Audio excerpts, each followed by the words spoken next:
North সেন্টিনেলিদের সঙ্গে দেখা করতে গিয়ে যদি আমার প্রাণও যায় তাহলে আমার পরিবার কোনো ক্ষতিপূরণ চাইবে না। বাঙালি অ্যানথ্রোপোলজিস্ট ডক্টর মধুমালা চট্টোপাধ্যায়কে এমনটা লিখিত দিতে হয়েছিল 1991 সালের এক দুঃসাহসী অভিযানের আগে।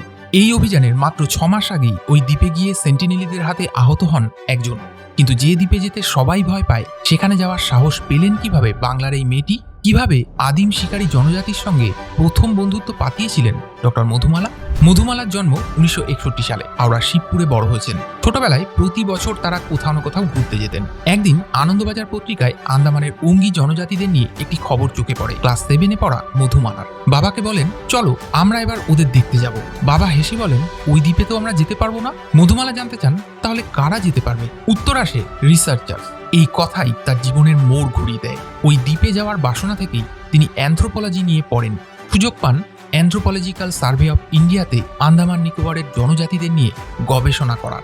1991 সালে একটি দল নর্থ সেন্টিনেল দ্বীপে যাচ্ছিল। ডক্টর মধুমালা তাদের সাথে যেতে চাইলে কর্তৃপক্ষ প্রথমে রাজি হয়নি। তখন তিনি একটি চিঠি দিয়ে জানান, যে কোনো পরিণামের জন্য আমি প্রস্তুত। 4 জানুয়ারি সকালবেলা একটি জাহাজ রওনা দেয়। মধুমালা সহ 13 সদস্যের একটি দল দ্বীপের কাছে পৌঁছে দেখে সেন্টিনেলদের।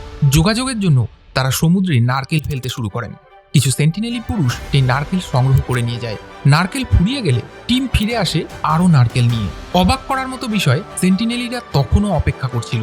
এইবার তারা দ্বীপের আরো কাছে আসে। ঠিক তখনই ডক্টর মধুমালা নারকেল হাতে জলে নেমে পড়েন। হঠাৎ জঙ্গল থেকে বেরিয়ে আসে এক তরুণ সেন্টিনেলি, তীর ছোড়ার প্রস্তুতিতে।